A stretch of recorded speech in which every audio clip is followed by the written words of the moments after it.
अस्सलाम वालेकुम dear student, I am Ehsanuddin और आज हमारा इंग्लिश लैंग्वेज का लेक्चर नंबर 12 है जहां हम फ्यूचर कंटिन्यूस टेंस पढ़ रहे हैं। और इसमें मैंने आपको इससे पहले 9 टेंसेस पढ़ा चुका हूं, जिसमें हमारे पास present indefinite, present continue, present perfect continue, past indefinite, past continue, past perfect और पास्ट परफेक्ट कंटिन्यू। और अभी जो हमने पढ़ा फ्यूचर इंडेफिनिट, जिसमें हम शल और विल का इस्तेमाल करते हैं हेल्पिंग वर्ब। और यहाँ पे मैंने आपको बता दिया था कि अभी तक जितना भी हमने टेंसेस पढ़े हैं तो हम आपको बता देते कि जो थर्ड पर्सन प्रोनाउन है ही शी इट, इसके साथ ये बना यूज़ करेंगे और इसके साथ ये यूज़ करेंगे। लेकिन यहाँ कहानी चेंज हो गई। यहाँ पे शल और वेल के साथ शल जो है वो आई और वी के साथ इस्तेमाल होगा, और वेल जो है ना बकाया जितने भी प्रोनाउन है, फर्स्ट पर्सन है, सेकंड है, थर्ड है, जो भी है उसके साथ इस्तेमाल होगा। और वर्ब का पहला फॉर्म इस्तेमाल होगा। इससे बाद जो अब यहाँ पे पहले मुस्तकबिल जारी। अब जो फ्यूचर में देख हमने जो पास्ट, प्रेजेंट और फ्यूचर का जो डिफरेंस है, जैसे कल जो गुजरा वो क्या है, पास्ट है। वो क्या है, पास्ट है। आज क्या है, आज प्रेजेंट है। और फ्यूचर कल आने वाला। कल हम लोगों ने जो फ्यूचर, इससे पहले जो हमने लेक्चर नंबर 11 में फ्यूचर इंडेफिनिट पढ़ा था, उसमें हम ये था कि जो काम करेंगे 1 घंटा बाद, 2 घंटे बाद। और ये जो दूसरा है फ्यूचर कंटिन्यू टेंस, उसमें हमारे पास शल और वेल थे, और यहाँ पे हेल्पिंग वर्ब चेंज हो जाएंगे शल और वेल। और वहां पे होगा, होंगे, और यहाँ पे रहा होगा, रहे होंगे। और जितने भी हमारे पास कंटिन्यू टेंस है उसमें वर्ब के पहले फॉर्म के साथ आईएनजी का इजाफा होगा। जितनी भी हमारे पास परफेक्ट टेंस है वहां पे वर्ब का थर्ड फॉर्म इस्तेमाल होगा। सही, वर्ब मतलब गो, वेंट, गॉन। तो गो वर्ब का फर्स्ट फॉर्म है और गॉन क्या है, थर्ड फॉर्म है। सही है। अब हम इसमें यह है कि अब हमारा जो टेंस है फ्यूचर कंटिन्यू टेंस, पहले मुस्तकबिल जारी। इसका मतलब यह है कि जो काम आ रहा है, लेकिन जैसे वो खत लिख रहा होगा, मैं आज कह रहा हूं कि वो कल, इस टाइम पे वो कल खत लिख रहा होगा।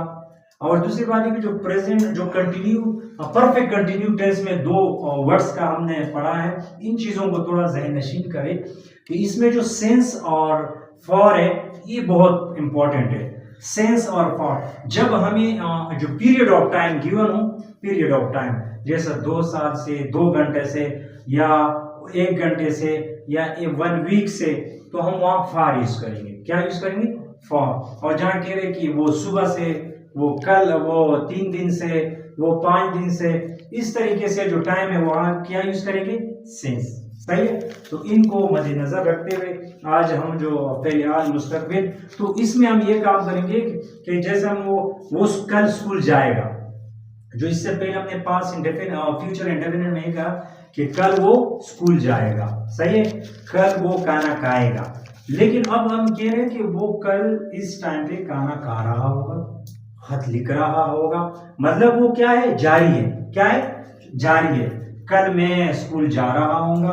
जैसे हम आज किसी को कह रहे हैं कि कल मैं इस टाइम पे खाना खा रहा हूँगा, कल मैं इस टाइम पे असाइनमेंट कर रहा हूँगा, कल मैं इस टाइम पे कॉलेज जा रहा हूँगा, या दोस्त से बात कर रहा हूँगा। सही है। तो इसमें यह है कि फ्यूचर के भी बता रहे हैं और जारी, कंटिन्यू, तो इसलिए इसका नाम है फ्यूचर कंटिन्यू टेंस। पहले मुस्तकबिल जारी, मतलब काम, पहले कहते हैं काम को, मुस्तकबिल आने वाले जमाने में, और जारी जारी है। सही, खत्म नहीं हुआ। इसके बाद जो हम पढ़ेंगे फ्यूचर परफेक्ट टेंस, उसमें क्या करेंगे, काम को फिनिश करेंगे। काम को क्या करेंगे, फिनिश करेंगे।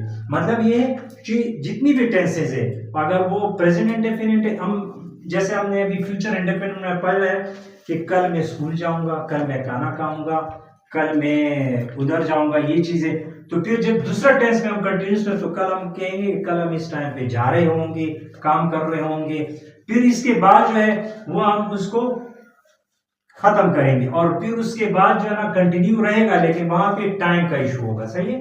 तो ये सारे टेंसेस का यही तरीका कार है। फिर एंड में मैं एक आप लोगों को एक वो एंड का क्लास बनाऊंगा, वो अब डेली आप उनको जब देख करेंगे, अगर आपको टेंसेस का कोई मसला हो बस आप उनको देखो और उसको पढ़ के जाओ और बस जहन में रखो और आप उसके हिसाब से अपने फॉर्मूले बनाते रहो। सही है। तो आज हमारे पास पहले याद मुस्तकबिल जारी है। उर्दू में पहचान क्या है? हम जो आपको उर्दू में और इंग्लिश में पहचान इसलिए बताते हैं ताकि आपको पता चले कि अगर उर्दू में कोई बात कहे और आप उनको बताएं कि ये जुमला फलां टेंस का है। सही है। और इंग्लिश में कैसे? इंग्लिश में आपके पास किसी ने जुमला की I shall be going there, I shall be going tomorrow there, तो आप समझ जाना कि ये क्या है, फ्यूचर कंटिन्यू है। अगर फ्यूचर डेफिनेट है, I will go to school. सही है। he will I shall go to school, he will go to school या he will go to college। तो आप ये समझ जाना कि ये कौन सा है, फ्यूचर इंडेफिनेट का। अब ये उर्दू में पहचान क्या है? जब उर्दू जुमले के आखिर में उर्दू में पहचान,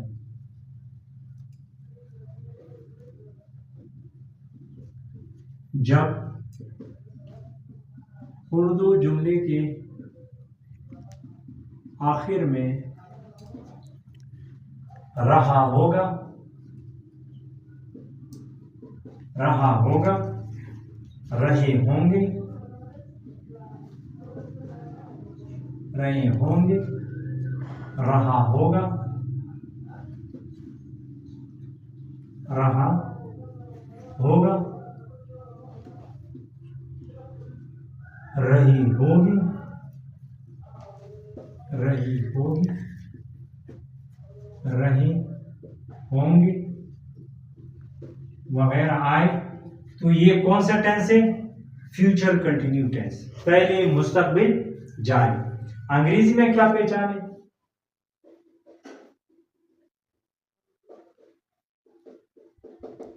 अंग्रेजी में इसमें दो हेल्पिंग वर्ब, दो हेल्पिंग वर्ब शैल बी और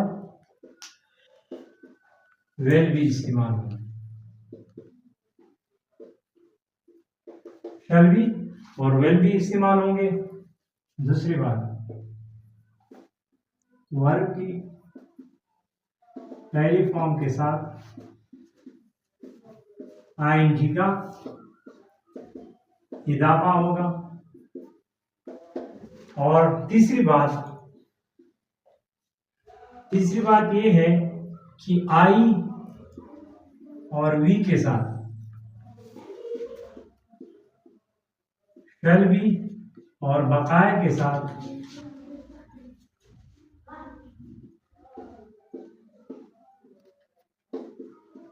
विल बी का इस्तेमाल होगा। सही है। इसमें दो हेल्पिंग वर्ब यूज करेंगे, शैल बी और विल बी, और वर्ब के पहले फॉर्म के साथ आईएनजी का इजाफा होगा और शैल बी आई और वी के साथ और बकाया सब के साथ विल बी का इस्तेमाल होगा। और मैंने आपको बता दिया कि जब कंटिन्यू टेंस की बात हो जाए तो वहां वर्ब का पहला फॉर्म और आईएनजी का इजाफा होगा, और जब परफेक्ट की बात की जाए तो वहां वर्ब का थर्ड फॉर्म इस्तेमाल होगा। सही है। अब इसमें हम एक फार्मूला, पहले हमने इससे पहले जितने भी हमारे पास टेंसेस है, सेंटेंसेस है, हमारे पास पॉजिटिव है, positive sentence, negative sentence, interrogative और नेगेटिव एंड इंट्रोगेटिव।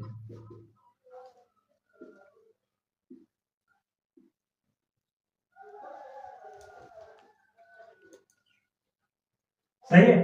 हमारे पास चार किस्म के जुमले, पॉजिटिव, मस्बत जुमले, affirmative sentences, negative sentences, interrogative और नेगेटिव इंट्रोगेटिव। जैसे मुस्बत जुमले, मुस्बत जुमले जैसे मैं स्कूल जाता हूं। सही है। नेगेटिव जो इनकारिया जुमले, जिसमें इनकार, मैं स्कूल नहीं जाता हूं। सवालिया जुमले, क्या मैं स्कूल जाता हूं। और नेगेटिव इंट्रोगेटिव, मनफी और सवालिया, क्या मैं स्कूल नहीं जाता हूँ? मनफी और सवालिया।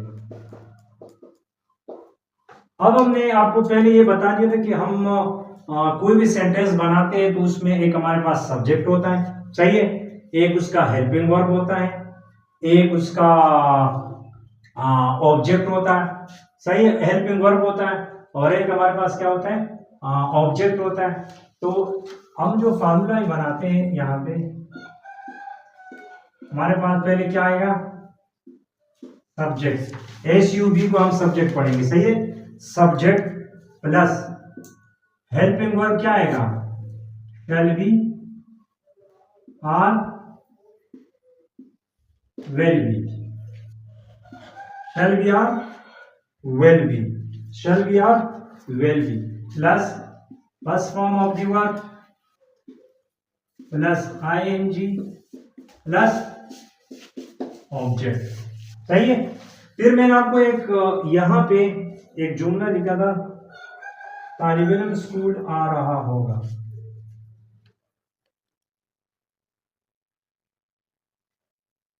कल तालिब इल्म या तालिब इल्म स्कूल आ रहा होगा। अब हमने आपको ये पहले बता दिया था कि पहले हमारे पास क्या आएगा, सब्जेक्ट, फिर helping verb shall be or will be plus first form of the verb plus ING plus object. जब हम नेगेटिव के लिए यही बनाएंगे तो हमारे पास हेल्पिंग वर्ब के बाद क्या यूज होगा, नॉट। लेकिन मैंने आपको बता दिया था कि हमारे पास कभी कभार कंपाउंड टाइप का वो आता है हेल्पिंग वर्ब, जैसे हमारे पास शैल बी और विल बी क्या है, कंपाउंड है, क्या है, कंपाउंड है। पहले देख हमारे पास डू और डज आए थे, सही है, हमने क्या कर दिया था, डू नॉट और डज नॉट इनकारिया में बनाए थे। जब हमने इंट्रोगेटिव बनाया था तो डू और डज को शुरू में लेकर गए थे, सही है। तो इसी तरीके से यहाँ पे ये है कि हमारे पास शैल भी और विल भी है। तो यहाँ पे मैंने आपको फार्मूला बताया था कि जब कोई कंपाउंड आ जाए शैल भी और विल भी तो हमारे पास इसको कंसीडर किया जाएगा, सही है, बी अपने साइड पे रहेगा। तो यहाँ पे हमारे पास जब हम यहाँ पे फार्मूला बनाएंगे तो हमारे पास क्या होगा, subject plus helping verb shall or will plus not plus be plus first form of the verb plus ING plus object. इसमें बहुत लोग कंफ्यूज हो जाते हैं, जो नॉट ये जो है वो यूज करता है शैल बी नॉट और विल बी नॉट, जबकि असल में ये शैल नॉट भी और विल नॉट भी यूज करना है। यहां पे सवालिया में क्या कर दिया, सवालिया में ये है कि हमने हेल्पिंग वर्ब को, हेल्पिंग वर्ब शैल और विल को शुरू में लाया प्लस सब्जेक्ट, प्लस सब्जेक्ट के बाद क्या आएगा, be plus first form of the verb plus ING plus object, यहाँ क्वेश्चन मार्क होगा। और यहाँ पे जो नेगेटिव इंट्रोगेटिव, इन दोनों जुमलों को मिला के हम नेगेटिव इंट्रोगेटिव बनाते, सही है। तो यहाँ पे हम हेल्पिंग वर्ब शैल और विल को शुरू में लगाएंगे प्लस सब्जेक्ट, प्लस सब्जेक्ट के बाद क्या लगाएंगे, नॉट का इस्तेमाल करेंगे, किसका, plus be plus first form of the verb plus object, सही है। इसमें कोई कंफ्यूजन, बिल्कुल सिंपल। आपको जो हेल्पिंग वर्ब है जैसे ये हमने जो मुस्बत जुमलों में बनाया, जो हेल्पिंग वर्ब है उसके बाद हम नॉट का इजाफा करते हैं, सवालिया में नॉट को शुरू में लाते हैं और नेगेटिव इंट्रोगेटिव में दोनों को लिखते हैं एक साथ, सही है। और हेल्पिंग वर्ब जो है शैल और विल है और बी जो है ना अपनी जगह पे आएगा, सही है। मैंने एक जुमला बनाया कि तालिब इल्म स्कूल आ रहा होगा, तालिब इल्म स्कूल नहीं आ रहा होगा, तालिब इल्म स्कूल नहीं आ रहा होगा। और इसका सवालिया क्या बनाएगा, क्या तालिब इल्म स्कूल आ रहा होगा, और क्या तालिब इल्म स्कूल नहीं आ रहा होगा। सही है। अब इसको इसी के थ्रू हम सोल्व करते हैं। सही है। ये जो फार्मूला हमने बनाया, मैं इसलिए आप लोगों को एक जुमला देता हूं ताकि आपके समझ में आए। क्या आपके समझ में आए? जब तक आप इस फार्मूले को समझेंगे आप 1000 सेंटेंसेस बना सकते हैं। यहां पे हमारे पास सब्जेक्ट कौन है? तालिब इल्म है। सब्जेक्ट कौन है? तालिब इल्म। तो उसमें हम इंग्लिश में क्या कहते हैं? The student. क्या लिखते हैं?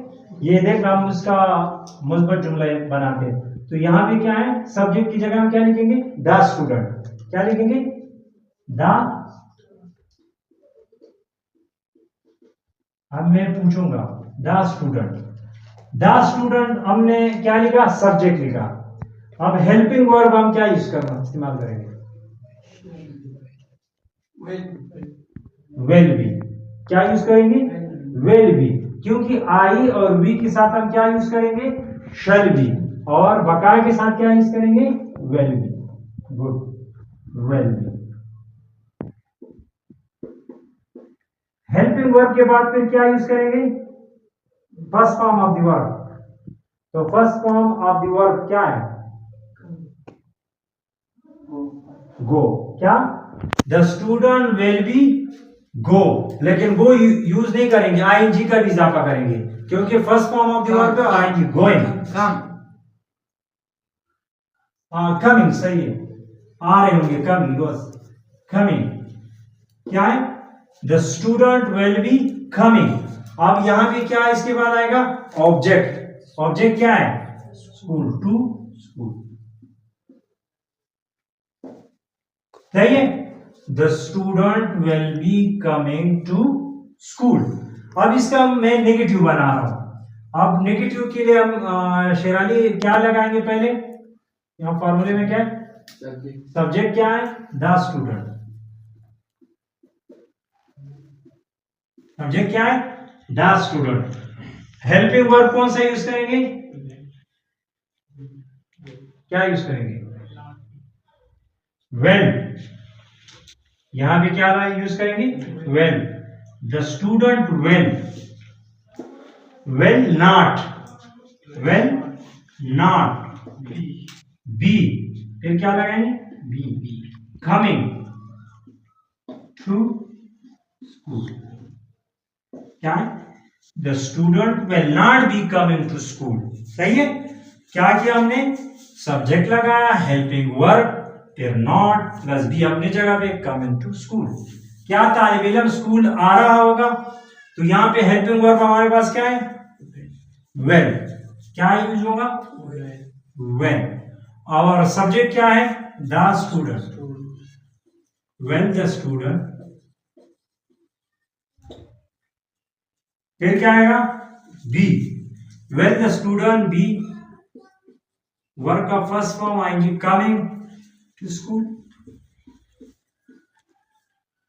सही है। क्वेश्चन क्या तालिब इल्म स्कूल नहीं आ रहा होगा? ये दोनों जुमले आपस में सब्जेक्ट के बाद सब्जेक्ट से पहले हमने यहाँ पे वो भी लगाना है हेल्पिंग वर्ब, और सब्जेक्ट के बाद हमें नॉट भी लगाना है। सही है।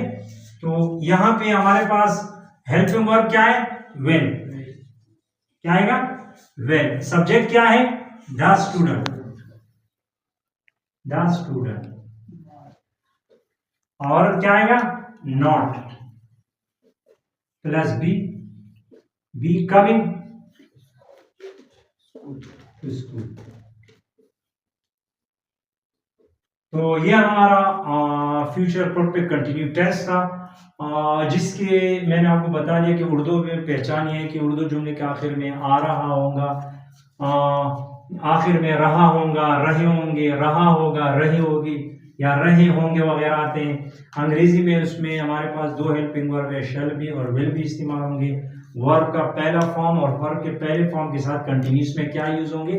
आईएनजी का इजाफा होगा। जैसा ईट है तो ईटिंग होगा। सही है। प्ले है तो प्लेइंग होगा। गो है तो गोइंग होगा।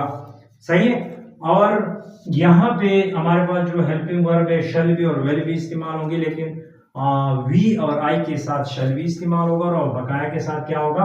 विल भी इस्तेमाल होगा। और वैसे हम जो जुमले बनाते हैं पॉजिटिव, हमारे पास मुस्बत जुमले होते हैं, नेगेटिव इनकारिया जुमले होते हैं, इंट्रोगेटिव और नेगेटिव इंट्रोगेटिव। इसमें हम क्या करते हैं, जब हमारे पास जो पॉजिटिव में होते हैं कि पहले सब्जेक्ट लगाते हैं, फिर हेल्पिंग वर्ब लगाते हैं, फिर plus form of the verb plus object. इनकारी में क्या करते हैं, हम नॉट इस्तेमाल करते हैं। क्या, हेल्पिंग वर्ब के बाद क्या किसका इस्तेमाल करते हैं, नॉट का इस्तेमाल करते हैं। सवालिया में क्या करते हैं, हम हेल्पिंग वर्ब को जुमले के शुरू में लेके जाते हैं। और नेगेटिव इंट्रोगेटिव में हम सवालिया भी बनाते हैं और नेगेटिव भी बनाते हैं। सही है। तो ये आज था हमारा क्लास। अगर किसी को कोई मसला हो तो कमेंट्स सेक्शन में बता सकते हैं। Thank you, Allah Hafiz.